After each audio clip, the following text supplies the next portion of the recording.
تحية لكل الذين لبوا نداء طرح ملف كبير على غاية من الأهمية والخطورة يتعلق بمستقبل الوطنيين الديمقراطيين. أنا باش كلمتي ستكون موجزة ومرتبطة بالموضوع. اليوم ببساطة ووضوح وسهولة هنالك رصيد تاريخي مشترك يمتد لما يزيد عن 30 سنة، أكثر من 35 سنة. هنالك تضحيات جسام مراكمة على المستوى الفكري، مراكمة على المستوى السياسي، مراكمة على المستوى النضالي، انتشار حقيقي لإطارات وكوادر ومناضلي التيار الوطني الديمقراطي في كل المجالات والقطاعات. ونشوف لنا من الأحدث الشبيبة الطلابية رغم ظروف القهر والقمع والفقر، هم الذين حافظوا على الجدوى وواصلوا ويمتدون الآن. نشوف في رفاق نقابيين والتيار الوطني الديمقراطي يمتد وله تمثيل عمودي وأفقي من المكتب التنفيذي للاتحاد العام التونسي للشغل لآخر نيابة نقابية. أرى الآن أيضا في الحقل الحقوقي إطارات وكوادر في كامل مواقع الفعل الجمعياتي.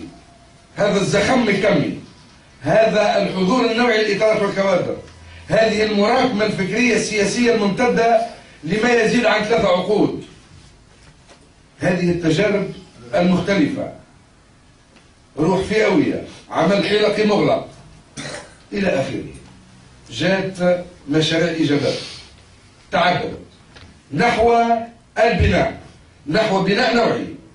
هذه التجارب جاءت في نفاق حزب العمل الوطني الديمقراطي، جاءت في تجربة حركة الوطنيين الديمقراطيين اللي طرحوا خيار سياسي حزبي مشروع واضح المعالم، قدموا أنفسهم للساحة السياسية الوطنية كأطراف أو كأحزاب ذات مشروع ويبتغون السلطة السياسية. ما مش قوة احتجاج، ما مش قوة رفض. وانتقلوا